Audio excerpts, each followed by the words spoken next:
My name is Janet Cervantes. I'm from Wichita, Kansas. My husband Michael died at age 52 of a brainstem stroke, leaving me, a 49-year-old widow, and my 16-year-old daughter fatherless.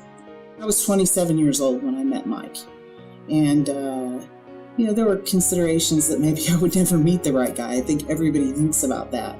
It was instant attraction, and we would talk sometimes through the night, days on end. Everything was planned. Michael and I both were planners, and we planned every penny and we planned every step. And so when we bought our first car together and we built our first house together, and when we planned to have a child, it was all just part of this life that we knew we were going to have. When you promise somebody forever, what you don't realize is forever isn't forever until you're old and gray. It's until one of you die. And that's hard. Michael was a very active person. He worked a lot of hours. He enjoyed working outside. We did a lot of things together. He enjoyed sports. Just the weekend, the day before his stroke, we played water volleyball in the pool. We played basketball in the pool. We did a lot of things together, took walks, walked our dogs. He'd never smoked. He'd never drank. He had no known health concerns. He seemed fine to all of us.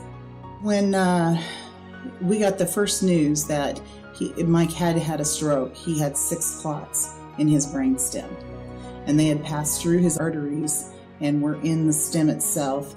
And it was explained to us that blood flow, of course, is blocked and brain cells die very quickly. So we knew that blood flow had to be restored to his brain at some point in order for him to be able to rehabilitate after the stroke. By the time we got a CT scan at midnight, which was approximately 6 hours later, there were lesions on the upper right and upper left lobes, which was not good news. By the second day, the end of the day, we found out that there was a clot in the main artery, carotid artery, that was blocking the blood flow. The news from the doctor was very simply that his body would rebuild a vessel that would restore blood flow to his brain, or he would become brain dead and die.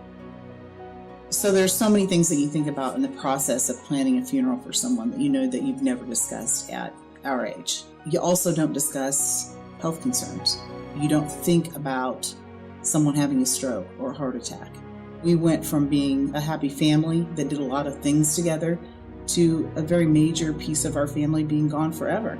I realize it's not my fault. I realize that I should not feel guilty. But I do think that his legacy only has a chance of moving forward and good being done by a tragic situation, by education, and figuring out a way to let people know how to prevent stroke. What are the risk factors? What are the symptoms? We work through the symptoms. We work through our issues thinking, I'll feel better tomorrow, or I'll get more sleep tonight. And I'm pretty sure that's probably what Mike did. He never complained of any type of symptom or sign that would be associated with any disease.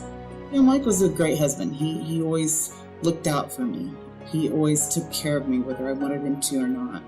I don't know how many stories I heard about him caring about other people or doing things for other people. Friday, before he had the stroke on Sunday, he helped a lady with her car.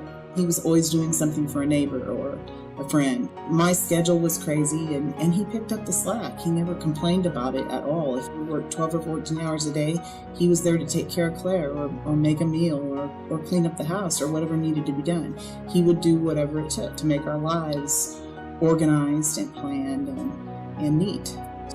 As a father, he was the proudest father I've ever seen. He would always show people Claire, is what we call it, because he wanted everybody to see her and how beautiful she was. And he was always doing kind things for her. And even when she was in trouble, he had a way of talking to her that she always knew she was loved and secure. Her coming through this and going through her grief the way she has and the way she's come out of it, probably stronger and more focused, is because of the way he parented and the way we parented together. I think tonight when you think about the gifting, the giving of money, you have to think about it as this money is used for education, to not allow what happened to my family and to Michael and to so many other people to happen again. Education is powerful. It saves lives, and every dollar that you give tonight will go towards saving a life. maybe more than one, maybe many. I would encourage everyone to give generously as much as you can, and just think about your family when you do so.